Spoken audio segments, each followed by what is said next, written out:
Hi ಎಲ್ಲ friends ಎಲ್ಲ ಹೇಗಿದ್ದೀರಾ? ಎಲ್ಲ ಚೆನ್ನಾಗಿದ್ದೀರಾ ಅಂತ ಭಾವಿಸ್ತೀನಿ. ನಾನು ಕೂಡ ಚೆನ್ನಾಗಿದ್ದೀನಿ. ತುಂಬ ದಿನ ಆದಮೇಲೆ ಬ್ಲಾಗ್ ಸ್ಟಾರ್ಟ್ ಮಾಡಿದ್ದೀನಿ. ನನ್ನ ಚಾನಲಿನ ಯಾರ್ಯಾರು ನೋಡಿಲ್ಲ ನೋಡಿ ಸಬ್ಸ್ಕ್ರೈಬ್ ಮಾಡ್ಕೊಳ್ಳಿ, ಲೈಕ್ ಶೇರ್ ಕಮೆಂಟ್ ಮಾಡಿ ಸಪೋರ್ಟ್ ಮಾಡಿ. ಇನ್ನು ಇನ್ಸ್ಟಾಗ್ರಾಮ್ ಯಾರು ಫಾಲೋ ಅಪ್ ಮಾಡಿಲ್ಲ, ಇನ್ಸ್ಟಾಗ್ರಾಮ್ ಬಯೋದಲ್ಲಿ ಲಿಂಕ್ ಇದೆ, ಫಾಲೋ ಅಪ್ ಮಾಡಿ. ಹಾಗೆಯೇ ಕೂಡ ನೋಡಿ, ಹೂವು ಡೈಲಿ ಇಷ್ಟು ಇದ್ದೇ ಇರುತ್ತೆ. ಯಾಕೆಂದರೆ ನಮ್ಮ ಮನೆ ಮುಂದೆನೇ ಹಾಕ್ಕೊಂಡಿರೋದು ಇದು ಬಾಡೋದೇ ಇಲ್ಲ. ಯಾವಾಗಲೂ 8 ದಿನ ಆದರೂ ಆ ಥರನೇ ಇರುತ್ತೆ. ಕಿತ್ತರೆ ಮಾತ್ರ ಬಾಡುತ್ತೆ. ಈ ಹೂವು ಕಣಗ್ಲು ಥರ ಅಂತ, ಅದು ತುಂಬ ಚೆನ್ನಾಗಿರುತ್ತೆ. ವಾರಕ್ಕೊಂದ್ಸತಿ ಕಿತ್ಕೊಂಬಿಟ್ಟು ಪೂಜೆಗೆ ಮಸ್ತಾಗುತ್ತೆ. ಅದೇ ಥರ ಈ ಗುಲಾಬಿ ಅದು 60 ರೂಪಾಯಿ ಕೊಟ್ಟು ತಂದು ಹಾಕಿದ್ದೆ. ದಿನಕ್ಕೆ ಒಂದು 10 ಹೂವನಾದರೂ ಬಿಟ್ಟೇ ಇರುತ್ತೆ. ಹಾಗೆ ಹೇಳ್ಕೊಂಡು ಮಗ್ಗು ಅದೆಷ್ಟು ಹೊಡೆದೈತೆ ಅಂತ ಎಣ್ಸೋಕ್ಕೆ ಆಗೋಲ್ಲ ಫ್ರೆಂಡ್ಸ್, ಅಷ್ಟು ಹೊಡೆದೇ ಇರುತ್ತೆ. ಆವಾಗಲೂ ಎನಿ ಟೈಮ್ ಚಿಗುರೇ ಇರುತ್ತೆ. ಒಂದು ಕಡೆ ಬಿಡ್ತಾನೆ ಇರುತ್ತೆ, ಇನ್ನೊಂದು ಕಡೆ ಮಗ್ಗು ಹಾಕ್ತಾನೆ ಇರುತ್ತೆ. ಆದರೆ ಏನು ಮಾಡ್ತೀನಿ, ನಾನು ಮುಟ್ಕೊಳೋದು ಒಂದೋ ಎರಡೋ. ನಮ್ಮಮ್ಮನೂ ಮತ್ತು ನಮ್ಮ ಅಕ್ಕನೂ ಹೇಳ್ತಾನೆ ಇರ್ತಾರೆ ಯಾವಾಗಲೂ, ನಿನಗೆ ಹೆಣ್ಮಕ್ಳಿಲ್ಲ ಏನಿಲ್ಲ, ಯಾಕೆ ಇಷ್ಟೊಂದು ಗಿಡ ಹಾಕಿದೀಯ ಅಂತೇಳಿ. ಅದೇನೋ ಗಿಡದ ಮೇಲೆ ಒಂದು ಸ್ವಲ್ಪ ಖುಷಿ, ಆದರೆ ಮೇಂಟೈನ್ ಮಾಡೋದೊಂದು ಸ್ವಲ್ಪ ಕಷ್ಟ. ಯಾಕೆಂದರೆ ನಾನು ಊರಿಗೆಲ್ಲ ಹೋದಾಗ ನೀರಿಲ್ದಲೇ ಬಾಡೋಗುತ್ತೆ. ನಾನು ಪ್ರತಿಯೊಬ್ಬರಿಗೂ ಯಾರ ಬದಲಿಗೆ ಹೂ ಕೊಡ್ತಾನೆ ಇರ್ತೀನಿ. ಯಾಕೆಂದರೆ ಅದು ಮಾಡಿಕೊಂಡ್ರೆ ಇರೋದು ಇಲ್ಲ, ಯಾರಾದರೂ ಮುಟ್ಕೊಳ್ಳಿ ಅಂತೇಳಿ. ಹಂಗೂ ಇಟ್ಟರೆ JCB ಟ್ಯಾಕ್ಟರ್ಗೆ ಇಕ್ತೀನಿ ಅಷ್ಟೇ. ಹಾಗೆಯೇ ವೆದರ್ ನೋಡಿ, ಹಳ್ಳಿ ಕಡೆ ಈ ವೆದರ್ ನೋಡೋಕ್ಕೆ ತುಂಬಾ ಖುಷಿಯಾಗುತ್ತೆ. ಏಕೆಂದರೆ ಆ ತಂಪನೆ ಗಾಳಿ, ಅಕ್ಕಿ ಚಿಲಿಪಿಲಿ ಇದೆಲ್ಲ ಸಿಗೋದು ಅಪರೂಪ. ಇದು ಮಧ್ಯೆ ನಾವಿರೋದು ನಾವು ಪುಣ್ಯವಂತರು ಅಂತ. ಯಾಕೆಂದರೆ ಇದ್ದಿದ್ದ ಖುಷಿ ಪಡೋಲ್ಲ ನಾವು, ಇಲ್ಲದ ಬಗಸ್ಕೊಂಡು ಖುಷಿ ಪಡ್ತೀವಿ. ಅದೇ ಥರ ಈ ವಾತಾವರಣ ನೋಡ್ತಾಯಿದ್ರೆ ನನಗಂತೂ ಖುಷಿಯಾಗುತ್ತೆ. ಹಾಗೆಯೇ ಕೂಡ ತಿಂಡಿ ಕೂಡ ಮಾಡಬೇಕು, ನೀರು ಬೇರೆ ಬರುತ್ತೆ, ನೀರು ಕೂಡ ಹಿಡಿಬೇಕು. ಹಾಗೆಯೇ ಬೆಳಗ್ಗೆ ಎದ್ದರೆ ಅಂದರೆ ತುಂಬ ಕೆಲಸ ಇದ್ದೇ ಇರುತ್ತೆ. ಮಕ್ಕಳು ಕಾರ್ಮೆಂಟ್ಗೆ ಹೋಗೋದ್ರಿಂದ ಬೆಳಗ್ಗೆ ಎದ್ದು ಎಲ್ಲ ಕೆಲಸನೂ ಮುಗಿಸ್ಕೊಳ್ಳೇಬೇಕು. ಹಾಗೆಯೇ ಕೂಡ ಇವತ್ತೊಂದು ಸ್ವಲ್ಪ ಲೇಟೂ ಆಗಿತ್ತು ಎದ್ದಿದ್ದು. ಹಾಗೆಯೇ ಕೂಡ ಬೇಗ ಪಟ ಅಂತ ಕೆಲಸ ಮಾಡ್ಕೊಂಡು ಹಾಗೆಯೇ ಶೂಟ್ ಮಾಡ್ಕೊಬೇಕು ಅಂತ ಮಾಡ್ಕೊತಾನೆ ಇದ್ದೀನಿ. ಭಾಳಷ್ಟು ಇದೆ, ಎಡಿಟ್ ಮಾಡೋಕ್ಕೆ ಟೈಮ್ ಇಲ್ಲ. ಟೈಮ್ ಮಾಡ್ಕೊಂಡು ಎಡಿಟ್ ಮಾಡಿ ಹಾಕಲೇಬೇಕು. ಯಾಕೆಂದರೆ ಒಬ್ಬರು ಒಂದು ಮಾತು ಅಂದಾಗಲೇ ನಮಗೂ ಗೊತ್ತಾಗೋದು, ಅಲ್ಲಿವರೆಗೂ ನಮಗೂ ಗೊತ್ತಾಗೋಲ್ಲ. ಯಾಕೆಂದರೆ ಅಂದಲೇ ಇದ್ದರೆ ಅಂದಿದ್ದು ಅವ್ರು ತಪ್ಪಲ್ಲ, ನಾವು ಅದನ್ನು ಪಾಸಿಟಿವ್ ಆಗಿ ತಗೊಂಡ್ರೆ ಮಾತ್ರ ಅದು, ನೆಗೆಟಿವ್ ತಗೊಂಡ್ಬಾರ್ದು. ಯಾಕೆಂದರೆ ಅವ್ರು ಅಂದಿದ್ದು ನಮಗೆ ಅವ್ರು ಅಂದಲೇ ಇದ್ದಿದ್ರೆ ಆ ಕೆಲಸ ನಾವು ಮಾಡ್ತಾನೆ ಇರ್ತಿರ್ಲಿಲ್ಲ. ಹಾಗೆಯೇ ಕೂಡ ನನಗೂ ಇದೇ ಮಾತು ಬರೋದಕ್ಕೆ ನಾನು ಇಲ್ಲ ಮಾಡಲೇಬೇಕು ಅಂತೇಳಿ ಯೂಟ್ಯೂಬ್ ತಿರ್ಗಾ ಮತ್ತೆ ಸ್ಟಾರ್ಟ್ ಮಾಡಿದ್ದು. ಏನೂ ಇಲ್ಲ, ಅವರು ಬಂದು ನಾನು ಈ ವರ್ಷ ನಾನು ಇಷ್ಟು ದುಡಿಮೆ ಮಾಡಿದ್ದೀನಿ, ನೀನೇನು ಮಾಡಿದ್ಯಾ? ಸರಿ, ನನಗೆ ಮಕ್ಕಳು ಆಗಲ್ಲ, ಸರಿ ಓಕೆ. ಆದರೆ ಬಂದವ್ರು ಅಂದಾಗ ನನಗೆ ಬೇಜಾರಾಯಿತು ಅಷ್ಟೇ. ನಮ್ಮಲ್ಲಿ ಅದಕ್ಕೆಲ್ಲ ತಲೆ ಕೆಡಿಸ್ಕೊಂಬಿಡ ಅಂತ ಅಂದರು. ಆದರೂ ಕೂಡ ಒಂದು ಸ್ವಲ್ಪ ಬೇಜಾರು ಅನ್ನೋದಾಯಿತು. ನೋಡಿ ಎಷ್ಟು ಮೊಗ್ಗಿರುತ್ತೆ ಅಂತ. ಹಾಗೆಯೇ ಕೂಡ ಚಿಕ್ಕನ್ನ ಸ್ಕೂಲಿಗೆ ಕಳಿಸಿಲ್ಲ, ಇಬ್ಬರೂ ಕಳಿಸಿಲ್ಲ. ದೊಡ್ಡನೂ ಕಳ್ಸೋಣ ಅಂದ್ಕೊಂಡೆ. ಹಾಗೆಯೇ ಕೂಡ ಇಮಿಡಿಯೇಟಾಗಿ ಊರಿಗೆ ಹೋಗಬೇಕಾಗಿತ್ತು. ಅದಕ್ಕೋಸ್ಕರ ಇವನಿಗೆ ಕೆಮ್ಮಾಗಿದೆ, ಏನು ಮಾಡಿದ್ರು ಕಮ್ಮಿ ಆಗ್ತಾನೇ ಇಲ್ಲ. ಅದಕ್ಕೆ ಹಾಸ್ಪಿಟ್ಲಿಗೆಲ್ಲ ಊರಿಗೆ ಹೋಗೋ ನೋಡಲು ಅಂತ ಇದ್ದೀನಿ. ಅದಕ್ಕೆ ಹೆಂಗೆ ಖುಷಿಯಾಗಿ ತಲೆ ಬಚ್ಕೊತಾ ಇದ್ದಾನೆ. ಅಲ್ಲಿಗೆ ಹೋಗಿ ಆ ಸೂಜಿ ಮತ್ತು ಬಾಟ್ಲು ನೋಡ್ತಿದ್ದಂಗೆ ಎದ್ಕೊಂಡು ಅಳ್ತಾನೆ. ಆದರೆ ನಮ್ಮ ಮನೆಯವ್ರು ಕೂಡ ಇಲ್ಲ, ನಾನೇ ಕರ್ಕೊಂಡು ಹೋಗ್ಬೇಕು. ಇದನ್ನೆಲ್ಲ ನೋಡ್ತಿದ್ರೆ ಈ ವಯಸ್ಸಿಗೆ ಇದೆಲ್ಲ ಹಾಕಿಸ್ಬೇಕಂತ ಒಂದು ಬೇಜಾರು ಕೂಡ ಆಗುತ್ತೆ. ಏನೂ ಮಾಡೋಕ್ಕಾಗಲ್ಲ. ಕೆಮ್ಮು ಅಂದರೆ ವಿಪರೀತ ಕೆಮ್ಮು, ಅದ್ರ ಜೊತೆ ಕೆಮ್ಮಿ ಜ್ವರ, ನೈಟ್ ಹೊತ್ತು ಜ್ವರ ಬರ್ತೈತೆ, ಡೇ ಹೊತ್ತು ಇರೋದಿಲ್ಲ.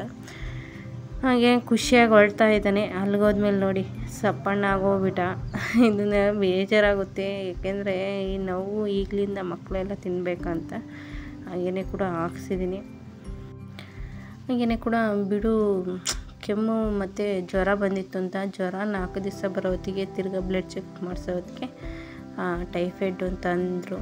ತಿರ್ಗಾ ಅದಕ್ಕೆ 3 ಬಾಟ್ಲು ಎಕ್ಸ್ಟ್ರಾ ಆಯಿತು. 6 ಬಾಟ್ಲು ಹಾಕ್ಸಿದ್ದು. ತುಂಬಾ ಹಾಗೆಯೇ ಕೂಡ ಇದನ್ನೆಲ್ಲ ನೋಡ್ತಾಯಿದ್ರೆ ಬೇಜಾರು ಕೂಡ ಆಗುತ್ತೆ. ಏನು ಮಾಡೋಕ್ಕಾಗಲ್ಲ, ಪರಿಸ್ಥಿತಿ ಹೇಗೆ ಬರುತ್ತೋ ಅವಾಗ ಹೋಗಲೇಬೇಕು. ಹಾಗೆಯೇ ನನ್ನ ವಿಡಿಯೋ ಹೇಗೆ ಬರ್ತಾಯಿದೆ ಅಂತ ಗೊತ್ತಿಲ್ಲ. ಯಾರು ನನ್ನ ವಿಡಿಯೋ ನೋಡ್ತಿರೋ ಅವ್ರಿಗೆಲ್ಲ ಒಂದು ಕಮೆಂಟ್ ಹಾಕಿ, ಗೊತ್ತಾಗುತ್ತೆ ನನಗೂ ಹೇಗೆ ಬರ್ತಾಯಿದೆ ಮತ್ತು ಇದ್ರಾಗ ಯಾವ್ದು ತಿತ್ಕೊಬೇಕು ಬೇಡ ಅನ್ನೋದು ನಮಗೂ ಗೊತ್ತಾಗುತ್ತೆ. ಹೀಗೆ ನನ್ನ ವೀಡಿಯೋ ಹಾಕಿದ್ರೆ ಇನ್ನೂ ಸಪೋರ್ಟು ರೆಸಿಬಿಸಿಟಿ ಎಲ್ಲ ಚೆನ್ನಾಗಿ ಬರೋದು. ಆದರೆ ನನ್ನ ವೀಡಿಯೋನ ಹಾಕೋಕ್ಕೆ ಟೈಮ್ ಇಲ್ಲ. ನೋಡಿ ನನ್ನ ಪರಿಸ್ಥಿತಿ ಹೇಗಿದೆ ಅಂತ. ಇದನ್ನೆಲ್ಲ ಈ ಥರ ಇರಬೇಕಾದ್ರೆ ನಾನು ಈ ವಿಡಿಯೋ ಹೇಗೆ ಸುಧಾರಿಸೋಕೆ, ಮಕ್ಕಳಿಗೆ ಹುಷಾರಿಲ್ದಂಗೆ ಆದರೆ ನಿಜವಾಗ್ಲೂ ನಮಗೆ ಅದಕ್ಕೆ ಹೆಚ್ಚಾಗಿ ಹುಷಾರಿಲ್ದಂಗೆ ಆಗುತ್ತೆ. ಆದರೆ ಏನು ಮಾಡಲೇಬೇಕು. ಅದಕ್ಕೋಸ್ಕರ ದೊಡ್ಡವನು ಚೆನ್ನಾಗಿದ್ದಾನೆ, ಚಿಕ್ಕವನು ಇದು ನೆಕ್ಸ್ಟ್ ಡೇನು ತಿರ್ಗಾ ಹಾಕಿಸ್ತಾಯಿದ್ದೀನಿ. ಇವತ್ತಿಗೆ ಮುಗೀತು. ಮತ್ತು ಅದೆಲ್ಲ ಕೈಗೆ ಸೂಜಿ ಹಾಕಿಬಿಟ್ಟಿದ್ರು. ಕೈ ಸೂಜಿ ಹಾಕೋದ್ರಿಂದ ನಮ್ಮ ಮನೆಯವ್ರು ಬೇರೆ ಇಲ್ಲ, ನಾನೇ ಇದು ಮಾಡಬೇಕು. ಅದಕ್ಕೋಸ್ಕರ ಎಷ್ಟು ಹಿಂಸೆ ಆಗುತ್ತೆ. ಇತ್ಲಾಗೆ ಮನೆ ಕೆಲಸ ಮಾಡ್ಕೊಳಕ್ಕೂ ಆಗೋಲ್ಲ, ಅತ್ಲಾಗ ಅವನೂ ನೋಡ್ಕೊಳಕ್ಕಾಗಲ್ಲ. ಎಲ್ಲಿ ಕೈ ಹಿಂಗೆ ಇದು ಮಾಡ್ಕೊತಾನೋ ಹಂಗೂ ಇದು 2ನೇದು ಸೂಜಿ. 3 ದಿವಸಕ್ಕೆ 2 ಸೂಜಿ ಹಾಕ್ಸಿದ್ದೀನಿ. ಒಂದು ಸತಿ ಕುತ್ಕೊಂಡು ಸುಮ್ಮನೆ ಇರ್ಕೊಂಡ್ಬಿಟ್ಟಿದ್ದೇನೆ, ಗೊತ್ತಾಗಿಲ್ಲ. ಫುಲ್ಲು ಬ್ಲಡ್ ಬಂತು. ತಿರ್ಗಾ ಅದನ್ನೆಲ್ಲ ಕ್ಲೀನ್ ಮಾಡಿ ತಿರ್ಗಾ ಎಲ್ಲ ಇದು ಮಾಡಿಸಿ ನೋಡಿ ಇದು ಹಾಕ್ಸಿದ್ದೀನಿ. ಇವತ್ತು ತಿರ್ಗಾ ಹೊಸ್ದಾಗಿ ಲಾಸ್ಟ್ ಡೇ ಇದು ಇತ್ತು. ಬಿಟ್ಟಿದ್ರೆ ಅದು ತಿರ್ಗಾ ಚುಚ್ಚಿಸ್ಕೊಳ್ಳೋಂಥ ಅವಶ್ಯಕತೆನೇ ಇರಲಿಲ್ಲ. ಗೊತ್ತಾಗಿಲ್ಲ, ಪೂರ್ತಿ ಎಲ್ಲ ಇರೋದು ಬಿಟ್ಟಿದ್ದಾನೆ ಕುತ್ಕೊಂಡು. ಅದು ಸ್ಟಿಕ್ಕರ್ ಹಾಕಿದ್ರಲ್ಲ, ನೆವೆ ಥರ ಆಗಿದೆ, ಅದು ಗೊತ್ತಾಗಿಲ್ಲ, ಇರೋದು ಬಿಟ್ಟಿದ್ದಾನೆ. ತಿರ್ಗಾ ಫುಲ್ಲು ತಿರ್ಗಾ ಹಾಕ್ಸಿದ್ದೀನಿ. ತಿರ್ಗಾ ಮತ್ತೆ ಇರಿಸ್ಬೇಕು ಅದು ಪೂರ್ತಿ. ಈ ಚಿಕ್ಕವನಿಗೆ ಹಿಂಗೆ ಆಗಿರೋದ್ರಿಂದ ದೊಡ್ಡವನು ನೋಡಿ ಅವನು ಆಡ್ಕೊತಾ ಇದ್ದಾನೆ. ಇವನು ಅದಕ್ಕೆ ಅಳ್ತಾ ಇದ್ದಾನೆ. ಮಕ್ಕಳು ವಿಷಯದಲ್ಲಿ ತುಂಬ ಕಷ್ಟ. ಹಾಗೆಯೇ ಕೂಡ ಸೂಜಿ ಕೂಡ ತೆಗಿಸ್ತಾ ಇದ್ದೀನಿ, ಶಿರಾಪು. ಮತ್ತು ಇನ್ನೇನು ಹಾಸ್ಪಿಟಲಿಗೆ ಬರೋಂಗಿಲ್ಲ. ಅದನ್ನೆಲ್ಲ ನೋಡ್ತೀನಿ, ನಿಜವಾಗ್ಲೂ ಕಣ್ಣಲ್ಲಿ ನೀರು ಬರುತ್ತೆ. ಅದು ನೋಡೋಕ್ಕೆ ಆಗ್ತಿಲ್ಲ ನನ್ನ ಕೈಲಂತೂ. ಅದು ಹೆಂಗೆ ತಡ್ಕೊಂಡಿದ್ದಾನೋ ಗೊತ್ತಿಲ್ಲ. ಲಾಸ್ಟಿಗೆ ಹತ್ತೇ ಬಿಟ್ಟ. ಅದೆಲ್ಲ ತೆಗಿತಾರಲ್ಲ ಪ್ಲಾಸ್ಟು, ಕೈಯೆಲ್ಲ ಉರಿ ಬರ್ತೈತೆ, ಹಾಗಾಗಿ ಹತ್ತೇ ಬಿಟ್ಟ. ನಮ್ಮ ಮನೆಯವ್ರು ಇದ್ದಿದ್ರೆ ಸುಮ್ಮನೆ ಇರೋನು. ಮನೆಯವ್ರು ಇಲ್ಲೋದಕ್ಕೆ ಹಿಂಗೆ ಮಾಡಿ ಹೆಂಗೋ ಮಾಡಿದೆ.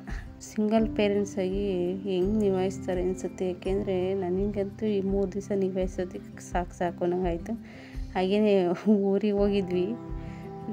ಊರಿಗೆ ಹೋಗ್ಬೇಕು ಅಂತ ಹೇಳಿದ್ನಲ್ಲ, ಊರಿಗೆ ಹೋಗಿದ್ವಿ. ಇಲ್ಲಿ ನೋಡಿ ಇವನಿಗೆ ಸನ್ಮಾನ ಮಾಡಿದ್ರೆ ಅವಳು ನನಗೆ ಮಾಡು ಅಂತ ಇಲ್ಲು, ಅವಳಿಗೆ ಮಾಡ್ದೆ. ತಿರ್ಗಾ ಮತ್ತೆ ಊರಿಗೆ ಬಂದೆ. ಏಕೆಂದರೆ ನೋಡಿ ಊರಿಗೆ ನಾನು ಹೋಗಿ 1 ಡೇನೇ ಅಷ್ಟೇ.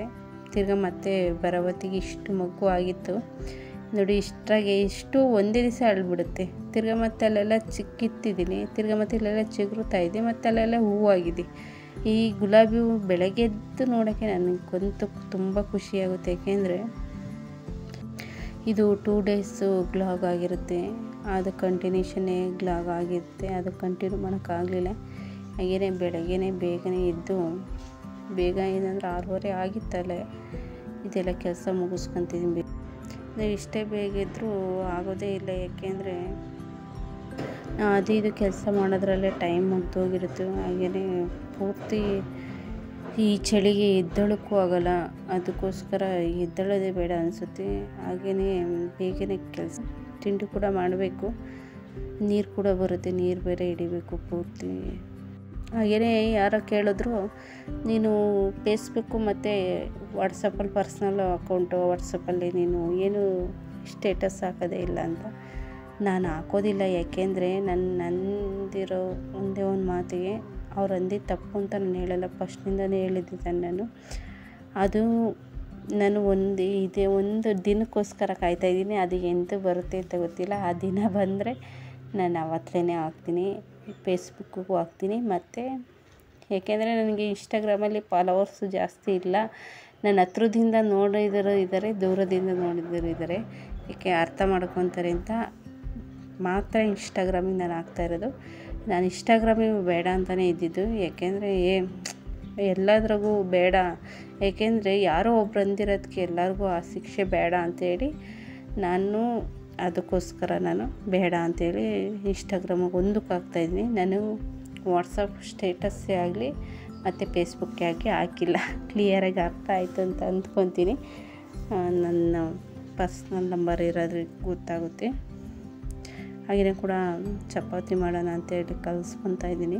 ಹಾಗೆಯೇ ಕೂಡ ಚಳಿ ಇರೋದ್ರಿಂದ ನನಗೆ ಹೊರಗಡೆ ಕಸ ಹೊಡೆಯೋದ್ರೊಳಗೆ ಸಾಕು ಅನ್ನಿಸ್ಬಿಡ್ತು. ಹಾಗೆಯೇ ಚಪಾತಿ ಹಿಟ್ಟು ಕಲಸಿಕ್ಕೋದ್ರೆ ನೆಂತ್ಕೊಂತಿರುತ್ತೆ ಅಂತ ಚಪಾತಿ ಹಿಟ್ಟು ಕಲಸಿಕ್ಕಿ ಒಂದು 7:15 ಆಗಿತ್ತೇನೋ. ಆವಾಗ ಬಾಗಿಲಿಗೆ ಕೂಡ ರಂಗೋಲಿ ಇಟ್ಟು ಹೋಗೋಣ ಅಂತೇಳಿ ರಂಗೋಲಿ. ಇದೆಲ್ಲ ಹೆಣ್ಮಕ್ಳಿಗೆ ಬೆಳಗ್ಗೆದ್ದು ಎಲ್ಲ ಹೆಣ್ಮಕ್ಳಿಗೆ ಎತ್ತಿದೆ, ನನಗೆ ಒಬ್ಬರಿಗೆ ಅಂತ ಏನಲ್ಲ. ಇದನ್ನೆಲ್ಲ ಶೂಟ್ ಮಾಡ್ತಾ ಇರೋದು ನನ್ನ ದೊಡ್ಡ ಮಗನೇ. ನಾನು ಸುಮ್ಮನೆ ಇಡ್ತಾಯಿದ್ದೀನಿ, ನೋಡಿಕೊಂಡು ಶೂಟ್ ಮಾಡ್ತಾನೆ ಇದ್ದಾನೆ. ನೋಡೋಣ, ನನಗೆ ಟ್ರೈಪಾಡ್ ಇಟ್ಟು ಶೂಟ್ ಮಾಡ್ತಿದ್ದೆ. ಯಾಕೆಂದರೆ ನಮ್ಮದು ಊರ ಮುಂದೆ ಇರೋದ್ರಿಂದ ಮನೆ, ನನಗೆ ಏನಕ್ಕೆ ಶೂಟ್ ಮಾಡೋಕ್ಕೂ ನಮ್ಮ ಮನೆಗೆ ಜನ ಬರ್ತಾಯಿರ್ತಾರೆ ಹೋಗ್ತಾಯಿರ್ತಾರೆ. ಅದರಿಂದ ನನಗೆ ಶೂಟ್ ಮಾಡೋಕ್ಕೆ ಒಂದು ಸ್ವಲ್ಪ ಹಿಂಸೆ ಅನಿಸುತ್ತೆ. ಯಾರೂ ಇಲ್ಲಾಂದರೆ ನೀಟಾಗಿ ಶೂಟ್ ಮಾಡ್ಕೊತೀನಿ. ಯಾರು ಇದ್ದರೆ ಶೂಟ್ ಮಾಡೋಕ್ಕೆ ನನಗೂ ಸ್ವಲ್ಪ ಇನ್ನೂ ಹೊಸ್ತಲ್ವ ಮುಜುಗರ ಅನಿಸುತ್ತೆ. ಹಂಗೆ ಅಂದ್ಕೊಂಡು ಕೂತ್ಕೊಂಡ್ರೆ ಆಗೋದಿಲ್ಲ. ಹಾಗೆಯೇ ಕೂಡ ಮೈಂಡ್ ರಿಲೀಫ್ ಅನ್ಸೋದೆ ಒಂದು ಟೀಯಿಂದ. ಹಾಗೆಯೇ ಕೂಡ ಟೀ ಮಾಡ್ಕೊಂಡು ಕುಡಿತು. ಹಾಗೆಯೇ ಕೂಡ ಚಪಾತಿ ಟೈಮ್ ಆಗಿತ್ತಲ್ಲ, 8:15 ರೆಡಿಯಾಗಿರ್ಬೇಕು ಅವರು. ದೊಡ್ಡನ ಬೇಗ ಎದ್ದು ರೆಡಿ ಆಗ್ತಾನೆ, ಚಿಕ್ಕವನು ಎದ್ದಳಲ್ಲ. ಹಿಂಸೆ ನನಗೆ, ಹಿಂಸೆ ಅಂದರೆ ಹಿಂಸೆ. ಯಾಕಂದರೆ ನಾವು ಸ್ಕೂಲ್ಗೆ ಹಾಕ್ಬಿಟ್ನು ಅಂತ ಅನಿಸ್ಬಿಡುತ್ತೆ ಒಂದೊಂದು ಸತಿ ಮಂತಾಗಿದ್ದರೆ ಹಿಂಸೆ ಕೊಡ್ತಾನೆ, ಒಂದು ಸತಿ ಸ್ಕೂಲ್ಗೆ ಹೋಗೋಕ್ಕೆ ಚಳಿ ಇರೋದ್ರಿಂದ ಹಿಂಸೆ ಕೊಡ್ತಾನೆ ಅಷ್ಟೇ. ಮುಂಚೆ ಎಲ್ಲ ಚೆನ್ನಾಗಿ ಹೋಗೋನು, ಇನ್ನು ಬೇಗನೆ ಹೋಗೋನು. ಮಧ್ಯ ಅವ್ರು ಪೂರ್ತಿ ಮಾಡಿ ಕೊಟ್ಟು ಕಳಿಸ್ತೀನಿ. ಆಮೇಲೆ ನೆಕ್ಸ್ಟ್ ನಾನು ಮಾಡ್ಕೊತೀನಿ.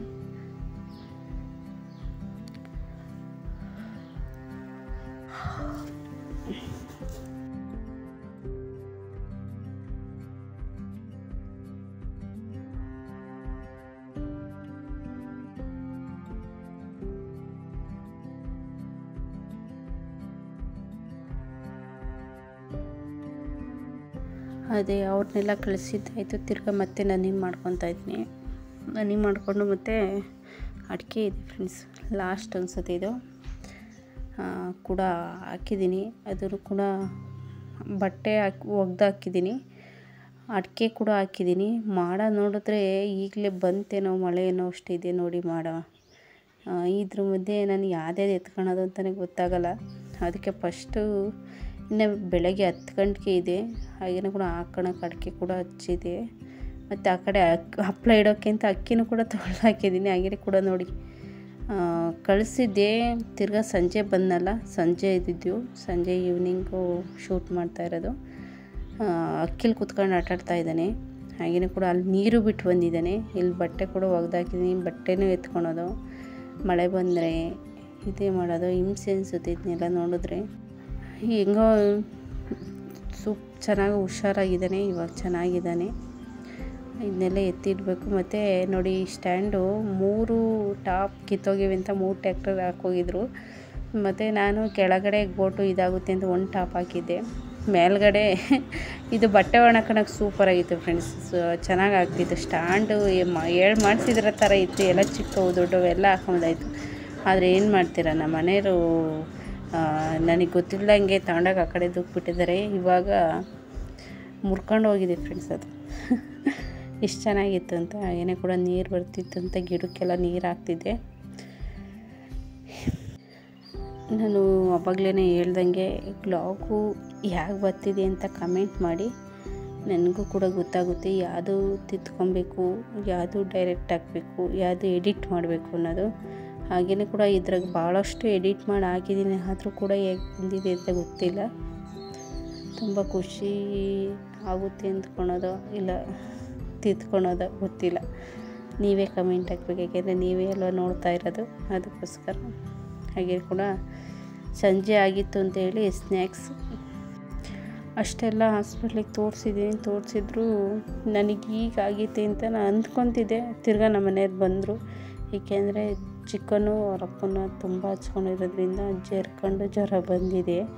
ಹಾಗೆಯೇ ಕೂಡ ತಂದಿದ್ದೆಲ್ಲ ತಿಂತಾಯಿದ್ದಾನೆ. ಎಷ್ಟು ಖುಷಿ ಪಡ್ತಾಯಿದ್ದಾನೆ ನೋಡಿ ಅವನು, ಬರ್ತಾಯಿದ್ದೆ ಅಂತೇಳಿ.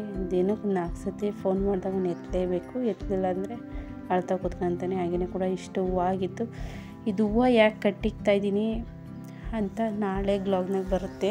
ಏಕೆಂದರೆ ನಾವು ಎಲ್ಲಿಗೆ ಹೋಗಿದ್ವು ಯಾಕೆ ಅಂತೇಳಿ ನಾಳೆ ಬ್ಲಾಗ್ನೊಂದಿಗೆ ಹಾಕ್ತೀನಿ. ಹಾಗೆಯೇ ಕೂಡ ಬಂದು ದಿನಸಿ ಖಾಲಿಯಾಗಿತ್ತು. ಪೂರ್ತಿ ಎಲ್ಲದೂ ಕೂಡ ತಂದಿದ್ದಾಗಿದೆ. ಅದನ್ನೆಲ್ಲ ಎತ್ತಿಟ್ಕೊತಾ ಇದ್ದೀನಿ. ತರೋದೊಂಥರ ಖುಷಿ ಆದರೆ ಇದನ್ನೆಲ್ಲ ಎತ್ತಿಟ್ಕೊಳೋದೇ ಒಂಥರದ್ದು. ಹಾಗೆಯೇ ಕೂಡ ತರಕಾರಿ ಬಂದಿತ್ತು.